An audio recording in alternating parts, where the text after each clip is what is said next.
Bishut Mara Rabotai, avec la permission d'Hachem, Bishut, Havagaon Rabbi, Moshe Aaron Pinto, mon fils,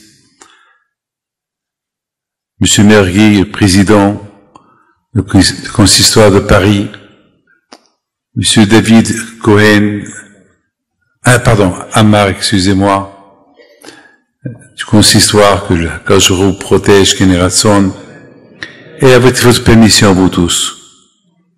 Moi, je suis pas un homme de politique, je suis un rave qui apporte un message. Vous savez, c'est vrai, nous vivons une époque un peu difficile et Baruch Hashem, il faut savoir une chose, dans les moments les plus difficiles, c'est là qu'on attend un espoir.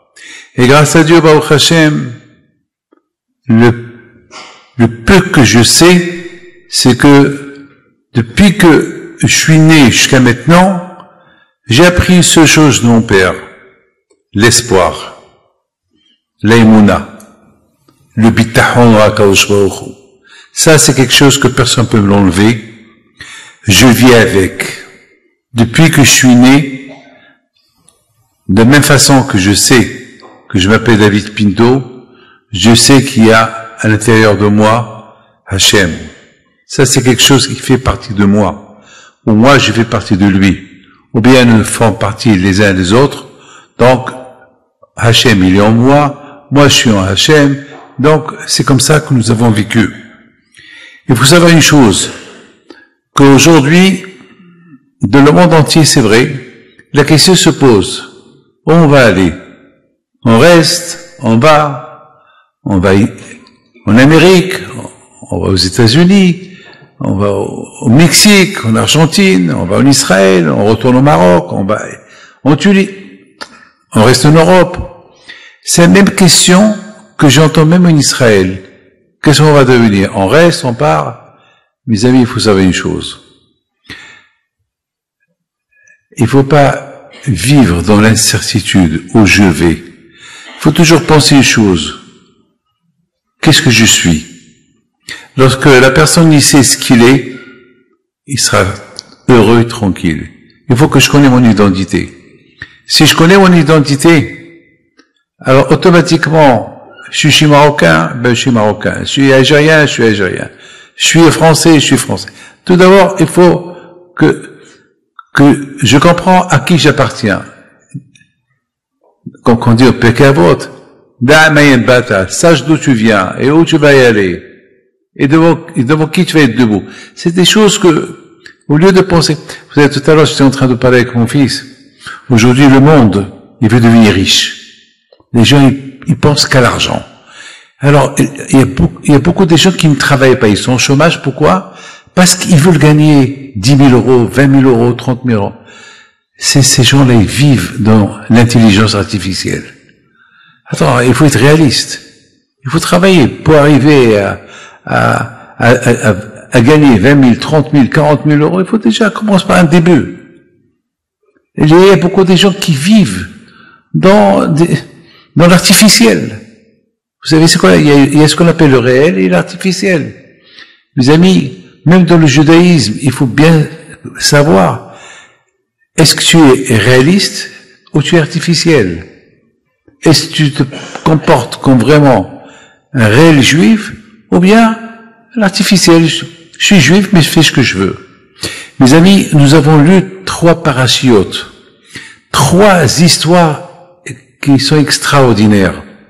Par exemple, l'histoire des Meraglim, les espions que Moshe Rabbeinu a envoyés pour espionner la terre de Canaan. Ils sont retournés avec beaucoup de lachon hara, beaucoup de médisance contre la terre de Canaan qui devait être donnée aux Juifs, qui va être appelée plus tard la terre d'Israël, la terre sainte. Je n'ai rien compris comment ces gens-là, ils sont arrivés à critiquer et à cause de cela, ils sont restés à chemise appunis pour rester dans le désert pendant 40 ans, jusqu'à ce que toute cette génération elle est morte, et c'est la nouvelle génération qui est rentrée en Israël. J'ai pas compris comment ils ont critiqué. Comment? Ils savent. Ils savent ils savent qu'il n'y a pas d'avenir dans le désert. Ils ne vont pas rester dans le désert éternellement. Il faut qu'ils vont quelque part. J'ai pas compris. Qu'est-ce qu'ils ont dans leur tête? Mes amis, de même, lorsqu'on voit l'histoire de Korah, un monsieur qui était milliardaire, riche, bien, d'une bonne famille, de la famille de Moshe, Rabbeinu, de la famille de Aaron, j'ai pas compris. Comment lui aussi, il s'est révolté contre Moshe Rabbeinu, et pourtant, il était un homme pieux, un homme intelligent, un homme formidable. Comment, lui aussi, la Torah nous raconte son histoire aussi, on comprend pas. Comment il a changé, il a tourné, devenu un homme méchant, jusqu'à que la terre, elle a avalé, elle a englouti lui toute sa famille. Là aussi, on comprend pas.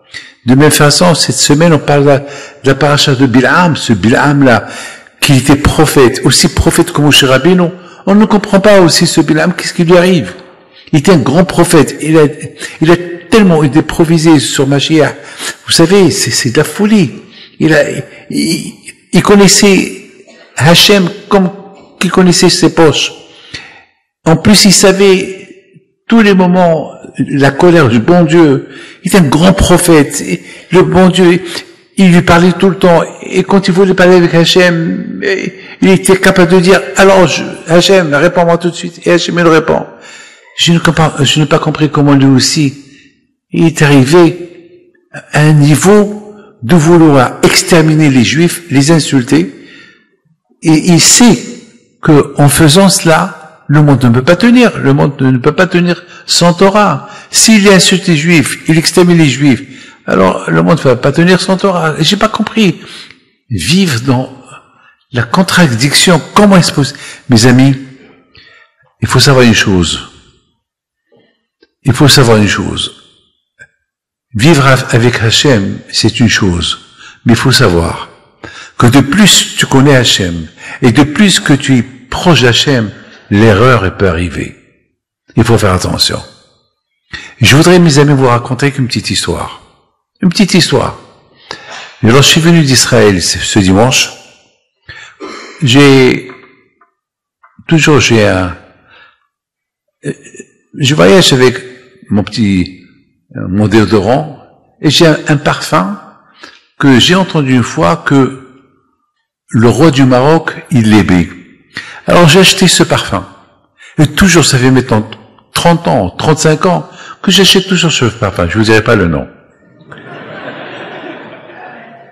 Et ce parfum-là, toujours, c'est pas que je me parfume.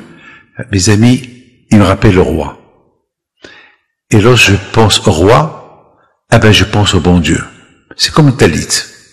Tu vois le talit, on se rappelle du bleu. À l'époque, on mettait le bleu dans le talit, et lorsqu'on voit le talit, on se rappelle du bon Dieu, on voit le ciel il est bleu, et après on pense à Akadosh Baruch Hu. Ça nous rappelle quelque chose. Mon père, Alav Shalom, une fois, lorsque j'ai pris voir le médecin en Angleterre, il m'a demandé de le prendre au zoo. Au zoo. J'ai vu mon père, j'ai dit, papa, le zoo? Il me dit, oui, le zoo. Je dis, papa, le zoo, pourquoi, tu veux voir quoi? Il m'a dit, je veux voir le lion. Je dis, papa, t'as jamais vu le lion dans ta vie? Il m'a dit, non. Je veux le voir. Bon, je dis, papa, pourquoi tu veux le voir? Il me dit, au moins que j'ai vu les rois qui sont ici dans le monde, mais je voudrais voir un roi, le roi des animaux. Je dis, pourquoi papa? Il m'a dit, je te dirai plus tard. Je l'ai pris aux zoo de Manchester. Et je t'ai pris la cage où il y a le roi, le lion. Mon père le regarde, et mon père a commencé à lui parler. Votre Majesté. J'écoute mon père. Et je dis à mon père, papa, tu parles à un animal? Il me dit, oui, je parle à un animal. Il me dit comme ça, David, sache que Hachem, il a des représentants. Hachem, c'est le roi des rois. Hachem, il a des représentants. Partout, il a des représentants. Même dans les animaux, il y a des représentants. À part les rois qu'il y a, les présidents qu'il y a. Donc, chaque fois qu'on voit un roi, on voit un président, on voit le roi des animaux, on pense qu'il y a le roi des rois, il y a Hachem. Mes amis, chacun de nous, il doit avoir ce sentiment de toujours se connecter avec Akadosh Baruch Hu. Chacun a ses moyens comment se connecter à Akadosh Baruch Hu, pour ne pas être seul. Hachem Touvi dit, un homme jamais il est abandonné. Un homme jamais il est seul. Toujours un homme il est accompagné. Hachem il est à côté de lui. C'est que, ce qui manque, est-ce que toi tu es à côté de lui? Hachem est à côté de toi. Le problème est, est-ce que toi tu es à côté de lui? C'est là où le problème vient. Mes amis, c'est la raison pourquoi j'ai pris, toujours je prends ce parfum. Maintenant j'avais un problème. C'est que lorsque je suis arrivé en France dimanche, je me suis rappelé que, dommage, je les ai oubliés, je sais pas quoi faire. Bon, j'ai dit, demain je vais essayer de trouver la marque que j'achète. Je rentre à la salle de bain. Mes yeux, ils vont vers l'armoire où il y a des médicaments. Je sais pas pourquoi, là, j'ai ouvert l'armoire des médicaments. J'avais pas besoin de médicaments, j'avais rien besoin. Et voilà, mes amis, je trouve un déodorant et je trouve le parfum, ce que toujours j'ai et je voyage avec. J'étais choqué, j'ai dit quoi? Ils sont arrivés d'Israël. Et puis je me suis rappelé, bon, Hachem, j'ai une mémoire, qu'il y a le mois de février, alors j'étais là, j'étais chez Bémo, chez mon fils, et je les ai oubliés. Et moi, c'est des choses que je n'oublie pas. Alors, mettons, vous allez croire que j'ai oublié, non. Hachem, il savait que j'allais venir le mois de juillet, en France. Hachem, il savait que je vais oublier et le déodorant et le parfum. Qu'est-ce qu'il a fait, Hachem? David, il va en Israël. En Israël, il a tout ce qu'il faut. Alors, tiens, on va lui faire oublier ce parfum et ce déodorant. Lorsqu'il vient la prochaine fois, il va les trouver. Regardez, mes amis, à quoi Akadosh Baruch Hu pense. Il pense à mon déodorant, il pense à un parfum, mais c'est de la rigolade. Eh ben, justement, mes amis, même à ces toutes petites choses, Akadosh Baruch Hu, il pense. Il pense qu'est-ce que vous avez besoin. Il pense que vous avez besoin. Mais tout cela, il pense que vous avez besoin pour le fournir. Tout cela, c'est vous aussi. Tu penses à lui. Il y a une connexion comme deux fils électriques. Lorsqu'ils se collent, il y a un passage. Il y a un courant qui passe. Il faut qu'il y ait un courant qui passe. Et pour que le courant y passe, il faut des deux côtés. Hachem, il est prêt. Lui, il est toujours, c'est le générateur. Il est là pour donner. Mais est-ce qu'à toi, tu es celui qui veut recevoir? Hachem, c'est le donneur, il donne tout le temps. Est-ce que toi, tu veux recevoir? Mes amis, il y a quelque temps, il y a un monsieur, écoutez bien cette belle histoire d'expérience. Comment la personne,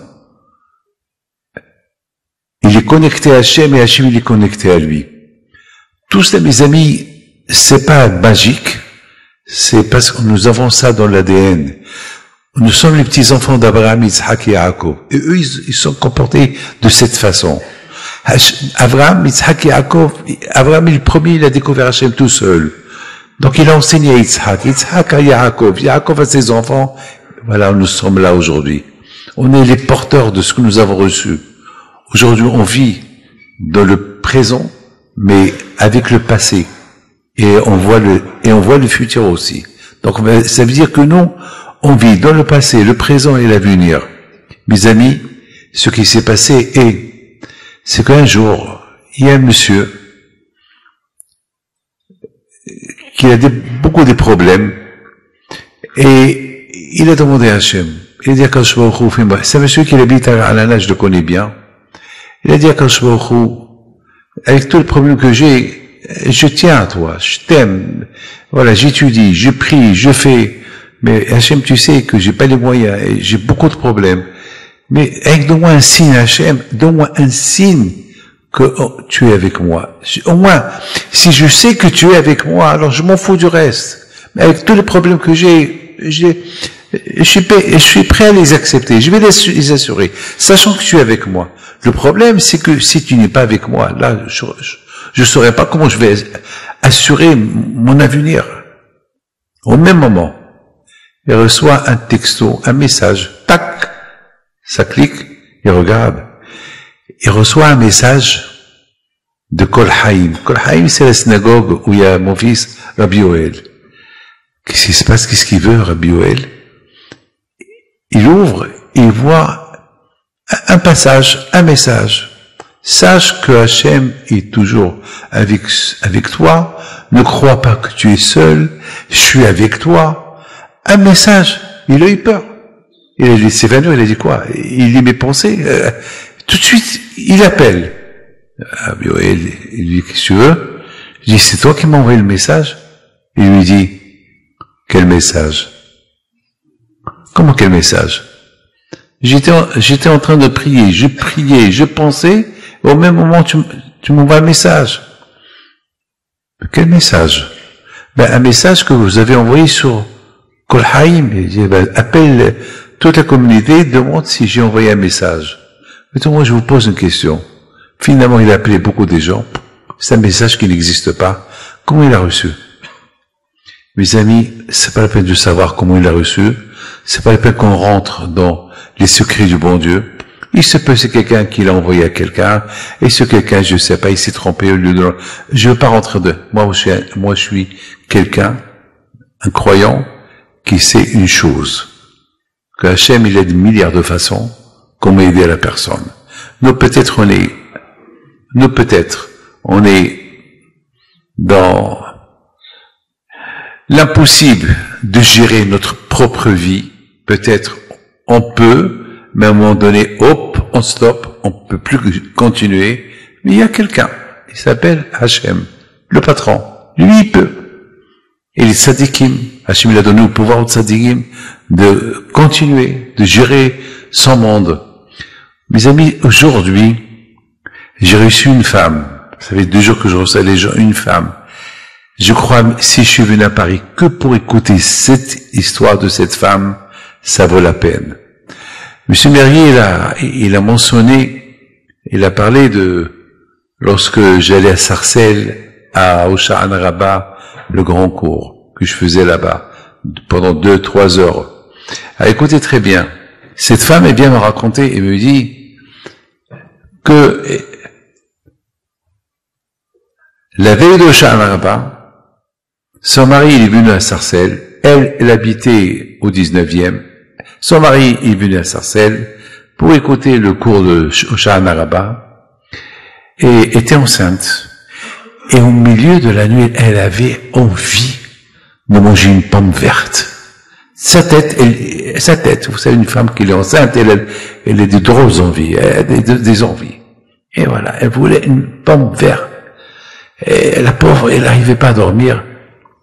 Bon, quelque temps plus tard, son mari, il arrive pour se préparer pour aller à la synagogue.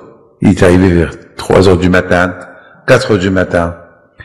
Elle était réveillée. Il lui dit, tu dors pas?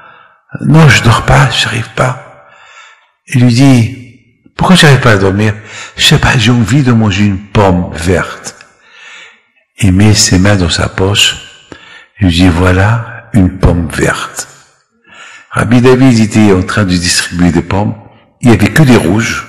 Il y avait 2 ou 3 vertes. Il m'a donné une pomme verte. Mes amis, moi je suis pas un prophète. Hachem il est témoin. C'est que il y a que des centaines et des centaines de pommes rouges. Il y avait dans le lot 3 pommes vertes qui étaient destinées.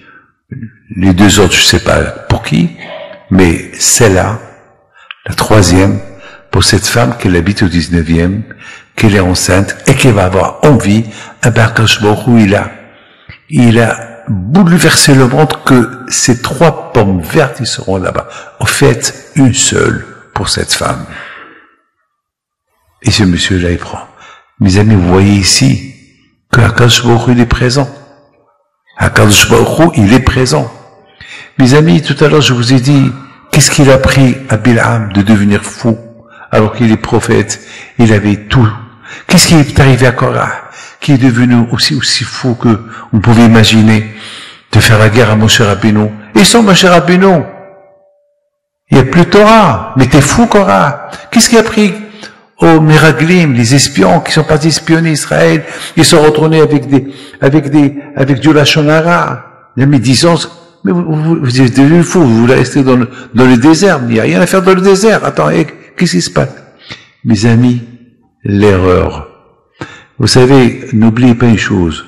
De plus qu'on veut être attaché à Hachem, il faut savoir une chose, que de plus qu'on veut être attaché à Hachem, et le Sahara, il est là. Et le Sahara, il aussi, il veut te déconnecter. Il faut savoir que c'est un combat de toute une vie. Vous croyez, regardez-moi tous. Vous croyez que moi, je suis un saint? Vous croyez que moi, j'ai pas mon propre Sahara? Vous croyez que moi, j'ai pas envie de faire tout ce que je veux? Mais non. Non. Je sais très bien que il y a des limites jusqu'à où je peux aller. Il y a des frontières. Il n'y a pas des... J'ai compris que David, il faut faire attention. Ne sois pas comme Korah, ne sois pas comme Bilam. C'est une répétition tout le temps de ma tête. Et je répète. Et c'est des choses, vous savez, beaucoup des fois, même dans la tzedaka, beaucoup des fois, il y a le tzedaka qui me dit arrête de donner, arrête d'ajouter, arrête d'ouvrir encore une yeshiva, arrête de faire ça, arrête de faire... Mais mes amis, si je l'aurais arrêté, ben j'aurais rien fait dans ma vie. Ben aujourd'hui, j'aurais pas été devant vous. Si je l'aurais écouté depuis le départ. Mais je l'ai pas écouté. Pourquoi je l'ai pas écouté? C'est pas parce que je veux pas l'écouter. C'est une bagarre, c'est une guerre. C'est une guerre de modé Anil Fanecha chaque matin. C'est une guerre de faire la prière. C'est une guerre de se laver les mains. C'est parce que chaque chose qu'on fait, on avance vers Hachem. Et Sahara, justement, le mauvais penchant, il veut nous éloigner. C'est son travail. Je le félicite. Mais je voudrais vous donner une bonne nouvelle. Très bonne nouvelle. Après 120 ans, lorsqu'on arrive là-haut, vous allez découvrir le Sahara en personne.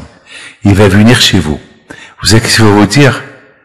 Merci, tu m'as gagné. Merci, tu m'as combattu et tu m'as gagné.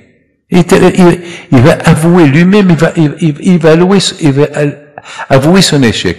Mais jusqu'à qu'il avoue son échec, c'est un long travail. Mes amis, vous savez, je voudrais vous dire quelque chose. On a passé des moments durs en Israël, dans toute ma vie, peut-être. Il n'y a pas eu des moments il y a eu des moments de bonheur, il y a eu des moments de tristesse, il y a eu des moments aussi, lorsque j'ai perdu mon père, j'ai perdu ma mère. Mais les meilleurs moments dans ma vie que, Bémet, je me sentais proche d'Hachem, les meilleurs moments de ma vie, c'était lorsqu'on entendait la sirène et on doit courir, s'héberger quelque part, aller au Miklat, aller au Mamad, aller se réfugier quelque part. Et là où tu vas, c'est que tu as peur, c'est qu'il y a un danger. Et c'est le moment que, bien sûr, je fais pas, il y a beaucoup de gens qui veulent faire Zama, que le héros, j'ai pas peur, on l'entend, j'ai pas peur. C'est pas vrai. Parce qu'un missile, il n'a pas d'adresse. Il peut tomber là où il n'a pas de trajectoire directe, on peut pas savoir. Beaucoup de fois, c'est Hachem Ishmor. Je veux pas rentrer dans les détails. Mais c'est là-bas, c'est là qu'on sent Hachem. Lorsque on entend la sirène, et ça m'appelle Mashiach.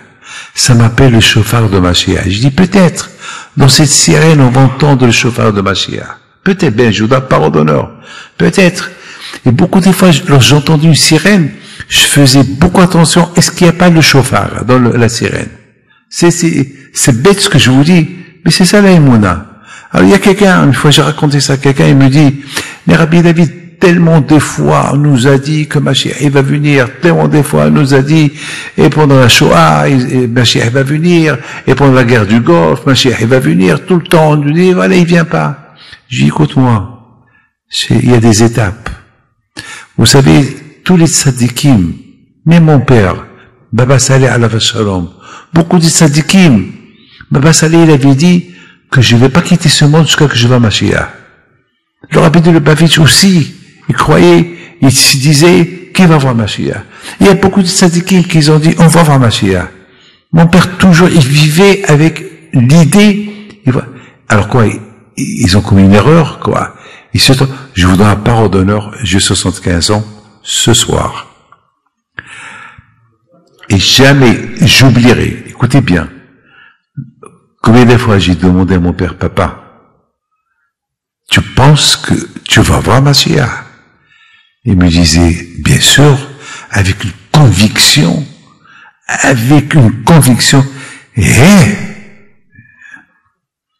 bon. Et le pauvre, il est décédé, il n'a pas vu. Mes amis, écoutez, Mashiach, il ne dépend pas de la date, que tous ces tzadikim, Mashiach, il dépend de nous. Alors, je vous raconte une histoire. Il y avait une fois Rabbi Shua ben Levi, qui demande Rabbi Shua ben Levi qui demande à Eli Navi, tu peux me dire quand Mashiach, il va venir? Il lui dit, tu sais quoi, va lui demander toi-même. Mais où il se trouve? Il lui dit, voilà, il se trouve dans tel et tel endroit. Rabbi Shua ben Levi, c'était quelqu'un, grand sadique du Talmud. Il va, là, on lui a dit qu'il y a Mashiach. Il était avec des lépreux. Il regarde quelqu'un de loin, il va vers lui, il lui dit, Mashiach. Et Mashiach lui dit, oui. Il était lépreux. Il lui dit, et Mataïka, t'es mort. Quand tu vas venir? Il lui dit, Hayom, aujourd'hui. Aujourd'hui, je viens. Ah bon? Aujourd'hui, tu viens? Aujourd'hui, je viens. La journée est passée, de 1 jour, 2 jours, 3 jours, il rencontre Eli Navi. Alors, t'as vu Mashiach? Oui, je l'ai vu. Alors, qu'est-ce que tu as demandé? Ben, je lui ai demandé quand tu vas venir. Il m'a dit aujourd'hui. Il n'est pas venu. Ça fait plutôt 4-5 jours. Il n'est pas venu. Comment il t'a dit? Il m'a dit, Hayom, aujourd'hui. Vous savez qu'est-ce qu'il dit, Eli Navi? Il dit, Eli Navi, Rabbi Shua ben Levi, Hayom imbekolo tishma'u. Aujourd'hui, si vous écoutez la voix d'Hachem, ça veut dire que chaque jour, c'est un potentiel que Mashiach peut venir. Chaque jour. Chaque jour, aujourd'hui, demain. Donc, toutes les dates que les tzadikim ont prédit, oui, c'était des dates. Oui, c'est vrai, il devait venir. Vous savez, moi, samedi soir dernier, il y a 2 semaines, il y a eu un samedi soir, j'étais convaincu, j'étais sûr. Dans ma tête, j'ai dit, ça y est, Mashiach, il va venir samedi soir. Ça y est, j'étais convaincu. Donc, j'étais convaincu. Le lendemain, il n'est pas venu. Malheureusement, pour nous tous, ça ne veut pas dire que je me suis trompé. Non. Il devait venir, il n'est pas venu. Et alors, on attend. Vous savez, mes amis, c'est ça la force du Sahara. La force du Sahara, elle est extraordinaire. Avec toutes les prédictions, avec tout ce qu'on vous dit qui va venir, allez, vient pas. Tu vois, vous êtes en train de perdre le temps. C'est pas vrai. On avance. Et on avance. Et on avance. Mes amis, vous savez à quoi ça ressemble? Ça ressemble à un bus qui doit arriver à la Tahano Soufite. Il commence son parcours du 17e, et puis voilà, il s'arrête là, il fait encore le tour, jusqu'à qu'il retourne encore au 17e. Voilà. Une fois qu'il arrive, c'est des parcours qu'on traverse, on passe, jusqu'à qu'on arrive à la destination finale. Donc, la destination finale, si Dieu veut, elle dépend de nous. Elle peut venir au milieu. Mais le plus important c'est que chacun de nous, vous savez, la première question qu'on pose à la personne, après 120 ans, dans le ciel, après 120 ans, la première question qu'il pose, c'est Pita la Géoula. Est-ce que tu as attendu Mashiach? C'est la question, la première. Avant que tu te poses la question, est-ce que tu as mis Tchilin, tu as respecté Nida, est-ce que tu as fait ceci, tu as mangé caché Wallo, tout ça Wallo.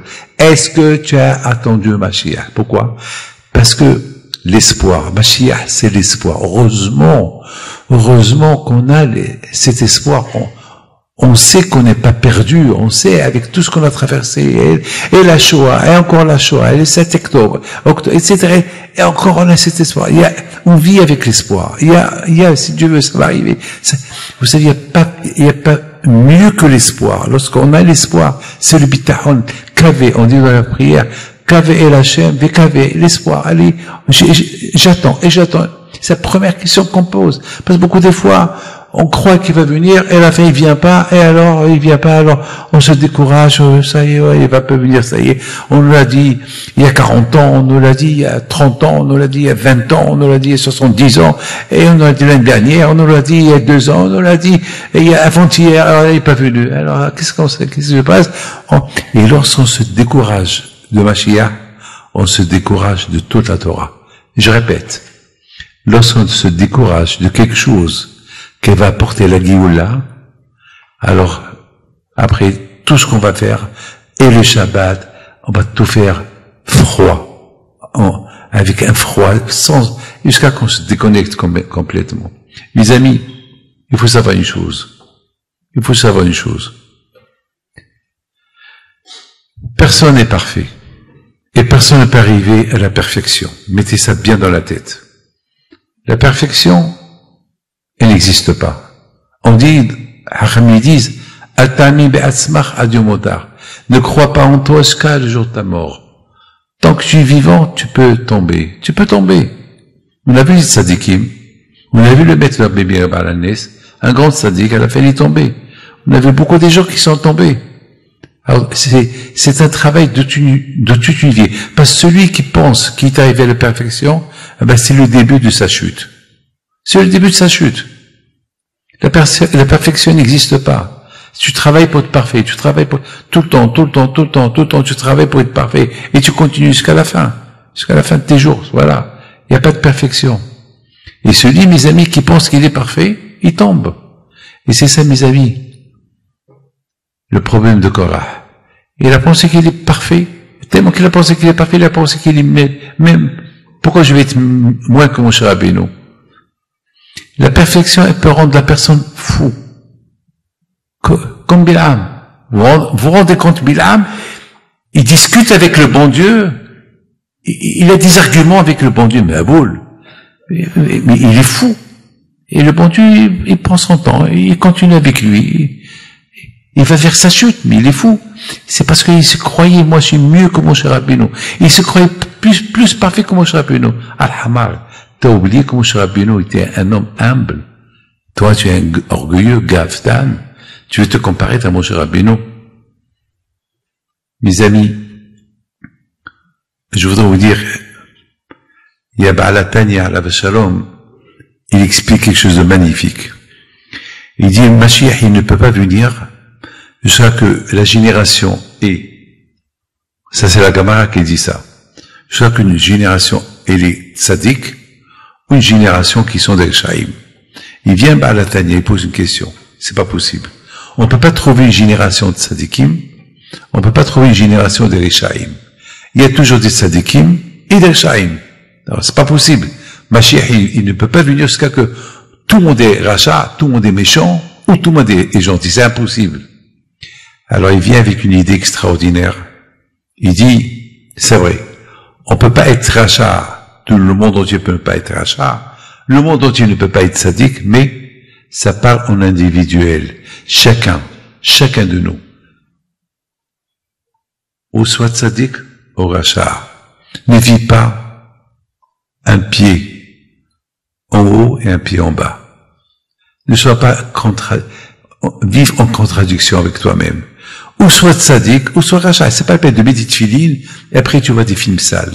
C'est pas la peine de mettre des tefilines, tu manges cachère, et après tu insultes ta mère, tu insultes ton père, tu frappes ta belle-mère. Non, tu peux pas. Oula, réfléchis. Tu peux pas être les deux à la fois. Il faut réfléchir. Mes amis, aujourd'hui, on vit, grâce à Dieu, on vit l'époque de Mashiach. Parce qu'aujourd'hui, on voit des gens, Baruch Hashem, ils avancent. Il y a aussi des gens qui sont très loin. Mais les pauvres, ils savent pas. C'est pas parce qu'ils le font exprès. Je ne crois pas. Je ne crois pas. Alors, voudrais vous raconter quelque chose de magnifique. C'est que vous avez bien compris que pas vivre dans la contradiction. C'est-à-dire que c'est un travail qu'il faut faire. Parce que celui qui croit, moi je vais être, avec les Dachem, je vais être sadique. Mais tant que je vis, je suis pas sadique. Mais je travaille pour être sadique. Donc je fais partie de la génération, je veux être sadique. Je suis pas sadique, mais je veux être. J'ai l'envie, je travaille. Alors, je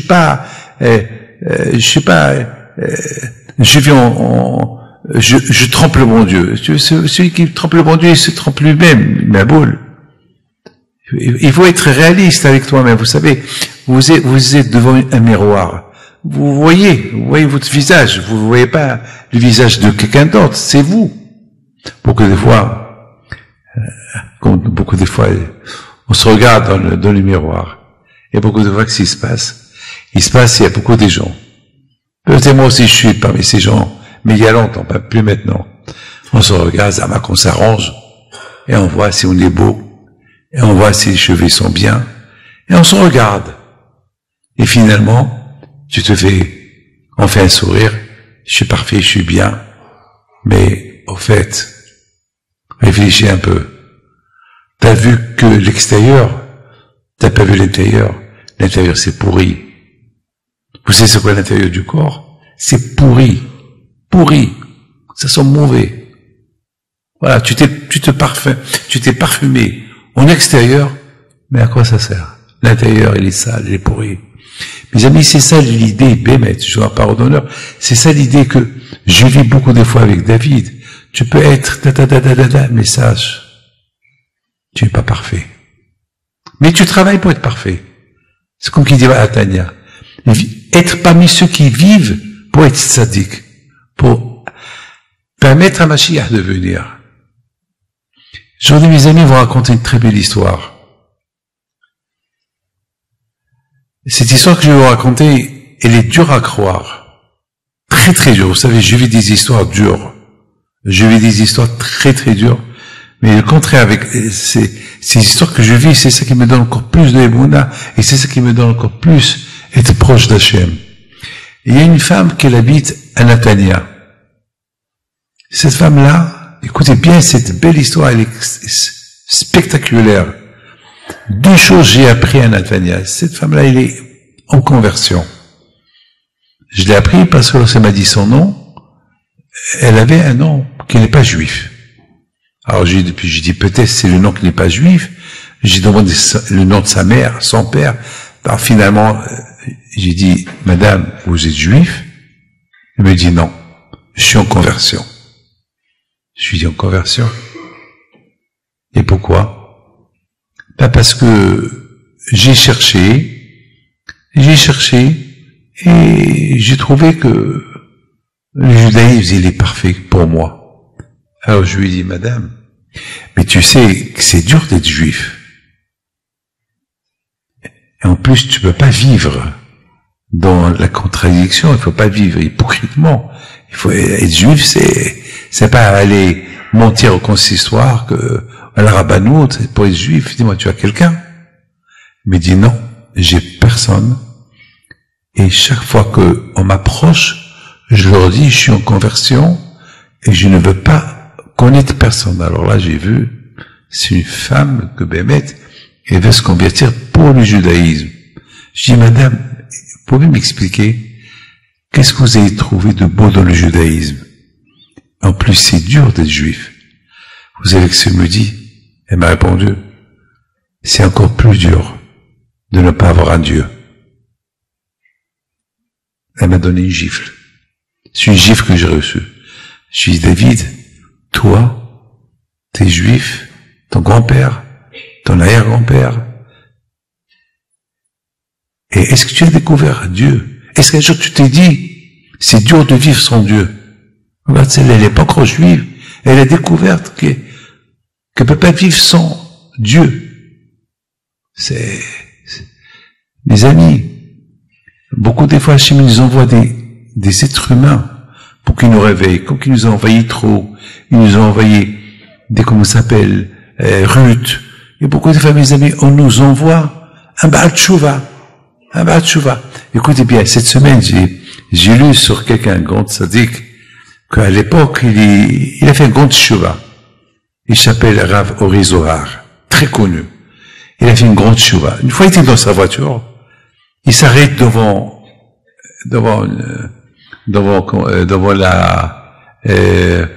un feu rouge.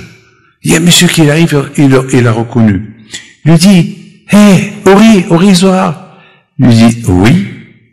Ben, je vous connais, j'ai vu pas mal des films de toi, et là, tu parles plus, tu as fait une grande teshuvah. Il lui dit, oui. Alors, je te pose une question. Mais je te donne quelques secondes pour me répondre à ma question. Il lui dit quoi? Prouve-moi qui est Dieu. Alors, Zohar, elle lui dit, ben, continue. Et continue quoi? Et je peux pas continuer. Il y a un feu rouge. Et alors? Continue. Il a dit, alors? Comment il y a alors? Mais s'il y a des voitures, mais regarde, il y a personne, il y a aucune voiture, il y a tu le seul, continue. Et attends, mais peut-être il y a la police, mais regarde bien, il n'y a pas de police, personne te voit, continue. Roule. Il lui dit, mais attends, mais il y a des caméras. Ah, il y a des caméras. De la même façon qu'il y a des caméras, qu'on ne les voit pas, il y a des caméras dans le ciel. Aïn Ro'a. On voit ce que tu fais. Après, c'est devenu vert, il a continué. Il raconte Rav Ori Zohar que quelques années plus tard, il rencontre ce monsieur dans une salle. Il lui dit, vous vous rappelez de moi? Il lui dit non. Il lui dit, moi je suis le juif du feu rouge. J'ai fait teshuvah parce que vous avez dit une phrase. De la même façon qu'il y a dans ce monde-là des caméras, il y a dans l'autre monde des caméras, on vous montre toute une vie de 120 ans. Et les secondes. Mais mes amis, pour arriver à comprendre tout ça, c'est pas facile. Ne croyez pas que c'est facile. Mais c'est un travail. C'est un travail de tout le temps. Mes amis, aujourd'hui,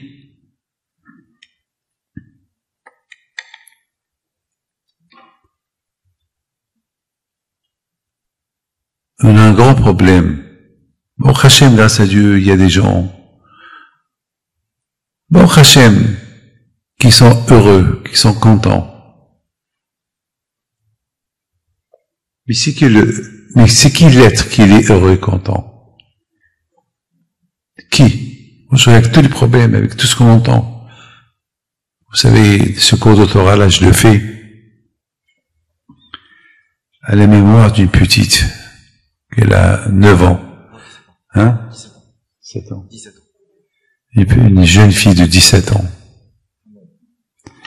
Qui s'appelle Anaël Myriam Cohen. La pauvre qui nous a quittés aujourd'hui. 17 ans. Et combien de fois j'ai prié pour elle. Eh oui. Quelle garantie nous avons? L'assurance maladie, l'assurance à vie. Quelle assurance? La seule assurance qu'il y a, lorsque quelqu'un fait une assurance à vie, après 120 ans, c'est ses enfants qui vont encaisser. Lui, il va pas prendre l'argent. Il avait une assurance, c'est pour ses enfants, pour sa femme.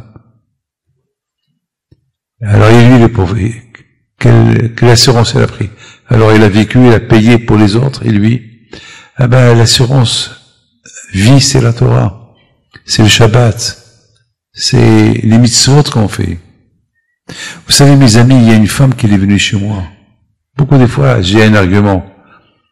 Il y a beaucoup de fois même des jeunes hommes, une bracha pour le mariage. Et je leur pose la question. Pourquoi tu veux te marier? Il faut se marier. Mais pourquoi tu veux te marier? On veut pas rester seul. Il y a certaines personnes qui me posent la même question. Une bonne panassa. Et parfois, je pose la question. Pourquoi tu veux la panassa? Pour vivre. Alors, tu veux pas te débrouiller. Pour vivre bien. Mes amis, il faut savoir une chose. Quelqu'un est malade. Le bracha, là, il faut acheter. Pourquoi tu veux être en bonne santé? Je veux pas rester malade, je veux être en bonne santé. Mais pourquoi? Mes amis, vous savez, toutes ces questions-là, c'est des arguments qu'il faut, lorsque vous faites la prière pour le mariage, il faut dire à Hachem, je veux me marier parce que je veux bâtir une famille pour respecter la Torah. Ça, c'est un argument. Hachem, il accepte. C'est pas que je veux me marier pour être comme tout le monde. Non, tu peux pas être comme tout le monde. Je veux construire une Beit Yehudi, une maison juive, avec la Torah, les mitzvot.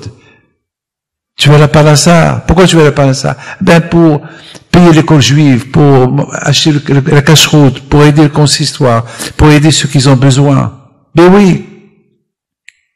Aujourd'hui, le consistoire, il a des difficultés. Il faut pas l'oublier, il faut les aider. C'est très important. C'est vrai, on aide tout le monde. Très bien. Il faut pas aussi oublier d'aider ceux qui sont à côté de toi, ceux qui ont besoin. 80 synagogues à Paris, c'est un budget énorme. Il faut les aider. Très important. Mes amis, il faut savoir une chose. Il faut avoir un argument.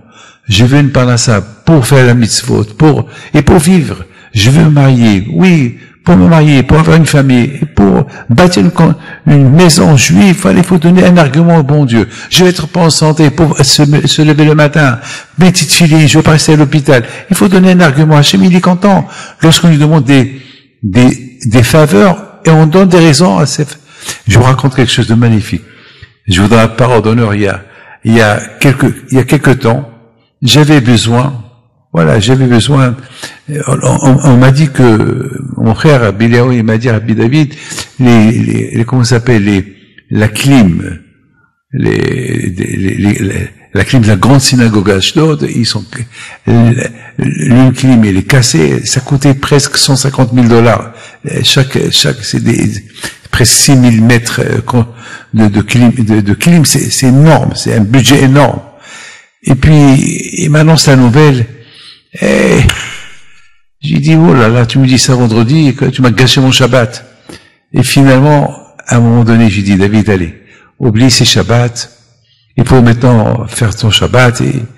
Et voilà, j'ai passé le Shabbat avec les cours de Torah, avec Hachem. Aide-moi à trouver une solution parce que c'est un budget que c'était pas prévu ce budget-là de dépenser pour 2 grandes clims. C'est comme des chambres, c'est de la folie. Lorsqu'on les allume, ça fait un boom. Mais ça coûte cher. Et j'ai passé un bon Shabbat. Après Shabbat, encore mon frère, il vient chez moi, il me dit, Rabbi David, n'oublie pas pour la clim. Je dis, d'accord, si Dieu veut, pas attaché. Mais il faut savoir une chose. La force que j'ai pris Shabbat, ça m'a donné une force. Parce que Shabbat, il donne une force. Parce que Shabbat, c'est l'aïmouna. Shabbat, on est connecté à Dieu. Shabbat, c'est quelque chose de magnifique. Donc, avant Shabbat, j'étais un peu triste. Après Shabbat, j'étais bien. Je dis à Hachem, mettons, c'est à toi. Écoute-moi, la clim, c'est à toi, pas moi. Il faut parler. Écoutez-moi, regardez-moi tous. Le bon Dieu, il faut lui parler. Vous avez compris ce que je vous dis?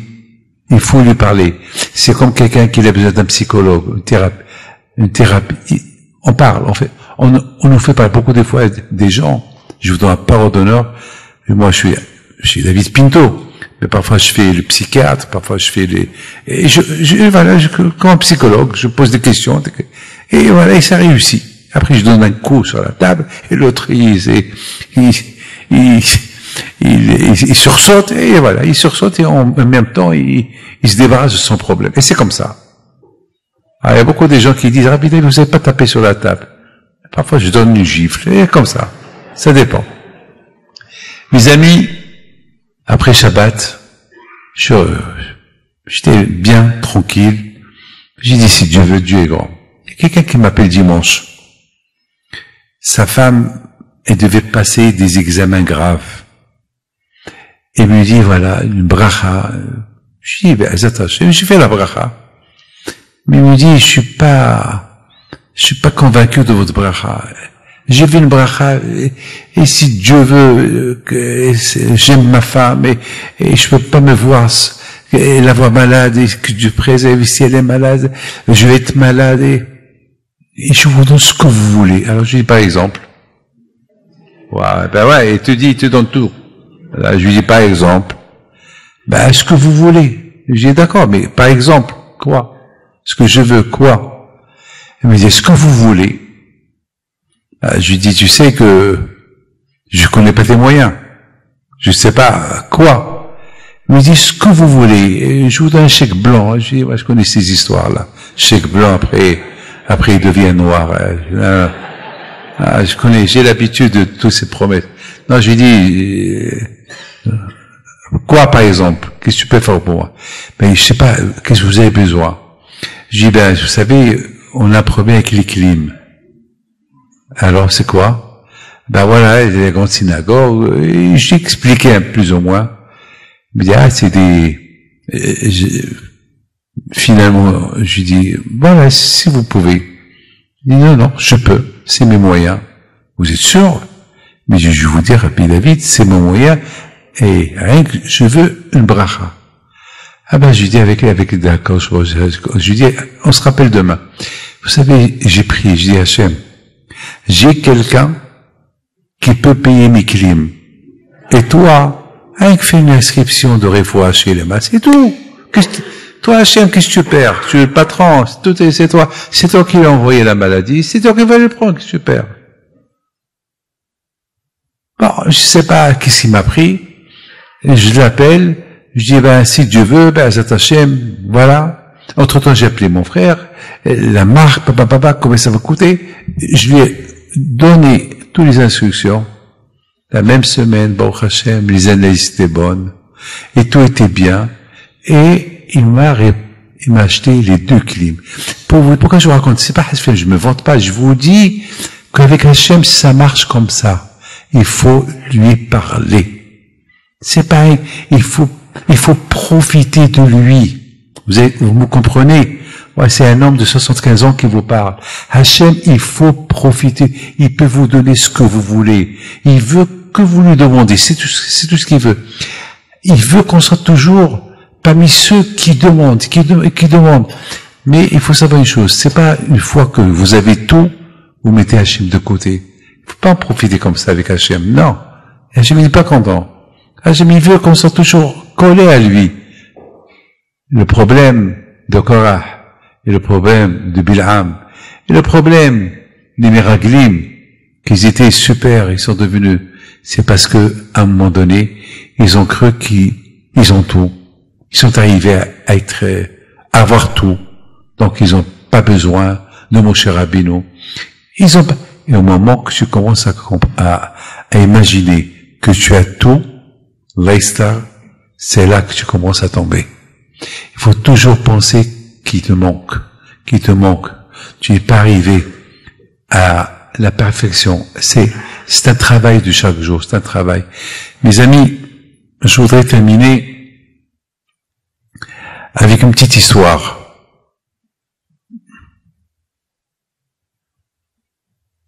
Vous savez, on vit des histoires.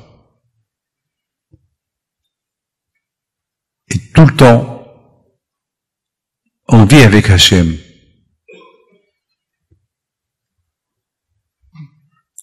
Ce cours de Torah, il y a une Ishmat, une femme, tzadéket, qui s'appelle Sulika, Bat Rabbi Yitzhak Asaraf. Depuis l'âge de 23 ans, j'allais chez eux à Agadir. J'ai vécu chez eux tout le temps. C'était une famille, 4 frères, avec un papa, leur femme. Toujours, on m'accueillit comme un prince chez eux. On me donnait de l'argent. Ils étaient gentils avec moi. Malheureusement, les 4 frères, ils sont morts durant les 40 ans, les uns après les autres. Il y a aussi les 2 femmes, ils sont restés que 2 vivantes. Mes amis, écoutez, il y a un mois, j'ai dit, avec tout le bien qu'ils m'ont fait ces gens-là, la famille Asaraf, Misoud Asaraf, Yahya Asaraf, Rabbi Youssef Asaraf, Rabbi Mordechai Asaraf, Rabbi Shlomo Asaraf et leurs femmes, il faut que je leur fasse une plaque à la synagogue. Écoutez bien comment Akash Baruch Hu est extraordinaire. Tout est prévu, c'est ça qui nous connecte avec Hachem. Il faut voir chaque chose que vous faites, il faut voir la main d'Hachem. Voilà, je vous donne un conseil. Tout ce que vous faites, il faut voir là-bas la main d'Hachem. C'est Hachem qui vous a dit de faire comme ça. C'est Hachem, c'est Hachem. Honte que tu dis, c'est moi, c'est moi, c'est moi, donc c'est toi et pas Hachem. Donc vous vivez pas ensemble. Dans la vie, il faut vivre avec Hachem tout le temps. Hachem, Hachem, Hachem, Hachem. Bon, finalement, mes amis, j'ai fait une très belle plaque avec tous les noms, les 4 noms des masculins, avec le père et 3 femmes.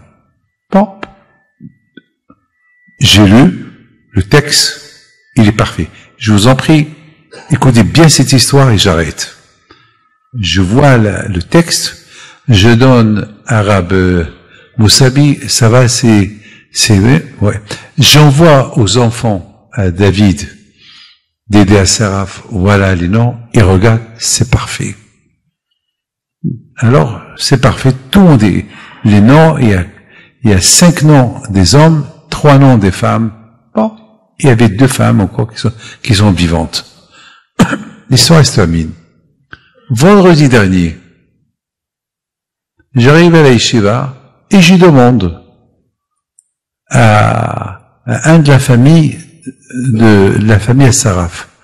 Comment il va Soulika, Madame Soulika, la femme de Behia Saraf?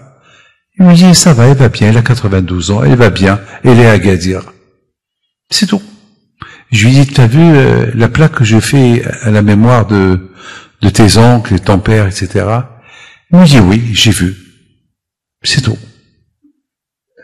3 jours plus tard, j'arrive à la synagogue le matin, et voilà, Jacob Assaraf me dit, Rabbi David, vous savez que la pauvre Soulika, la femme de Yahya Assaraf, elle est décédée, 92 ans, Baruch Hashem, sans souffrance, sans rien.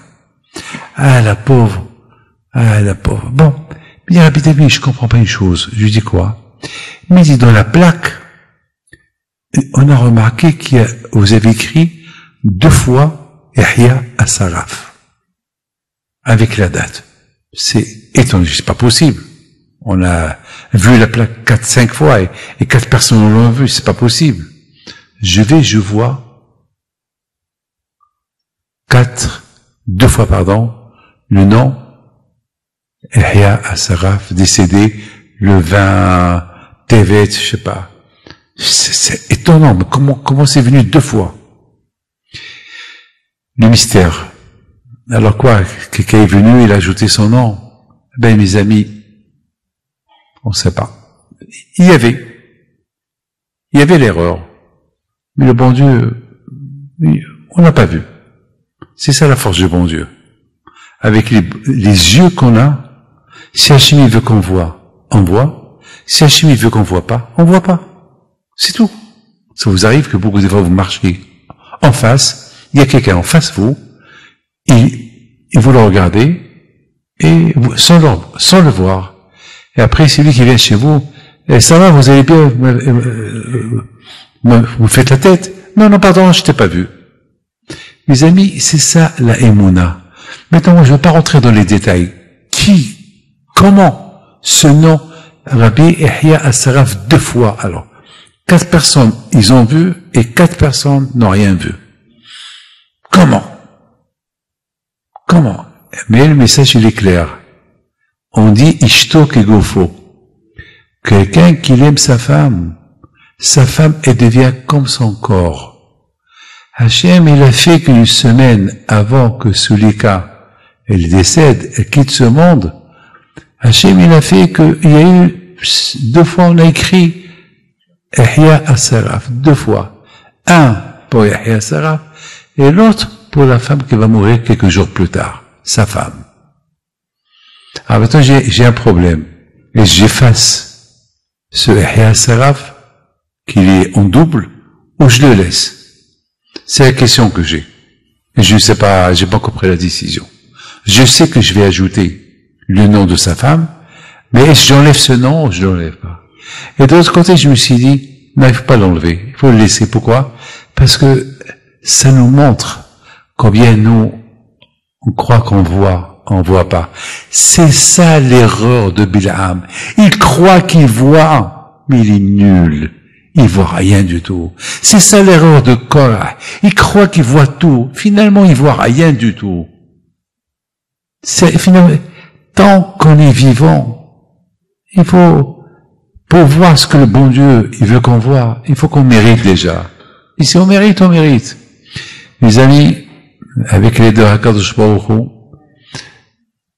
je vous bénis par le mérite du Tzaddik Rabbi Pinto, que HaKadosh Baruch Hu vous protège, que HaKadosh Baruch Hu vous donne la santé, que HaKadosh Baruch Hu vous donne la joie, Kénération, que HaKadosh Baruch Hu il vous donne un bon mazzal, Kénération, pour ceux qui ne sont pas mariés, les enfants, si Dieu veut. Et bien, Ezat Hashem, que nous verrons tous, Mashiach, Amen, Kénération, vous allez vous lever, on va faire Kabbalat Ol Malchut Shamayim. Shema Yisrael, Adonai Eloheinu, Adonai Echad.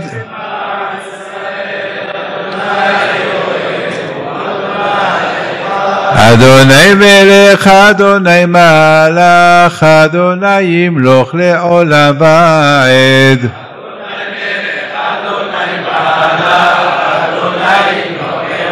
Adonai Melech, Adonai Malach, Adonai Yimloch Le'olam Va'ed.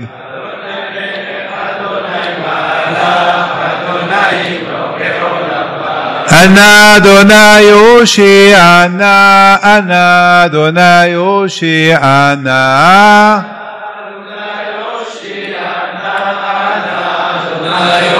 Ana Adonai Hatzlihana, Ana Adonai Hatzlihana.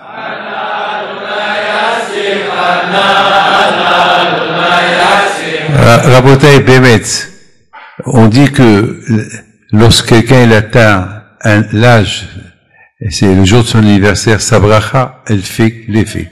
Donc maintenant, en ce moment que je vous parle, j'ai fait mes 75 ans, qu'Akash Baruch Hu, voilà, je vous bénis, qu'Akash Baruch Hu, il vous protège, qu'Akash Baruch Hu, il vous donne la santé, la joie, que Be'ez Hashem, on verra la paix en Eretz Israël, qu'Akash Baruch Hu, il fasse que Be'ez Hashem, dans toute la région du Moyen-Orient, qu'il y aura la paix totale, Be'ez Hashem, et qu'on pourra vivre tranquillement, Kénération, et nous on vit tranquille, et nos voisins aussi, ils vivront tranquilles, et Bisrot Rabbi Pito soit avec vous, et Baruch Hashem, que ici à Paris, vous avez mon fils, Rabbi Moshe Aaron Pinto, Léalara.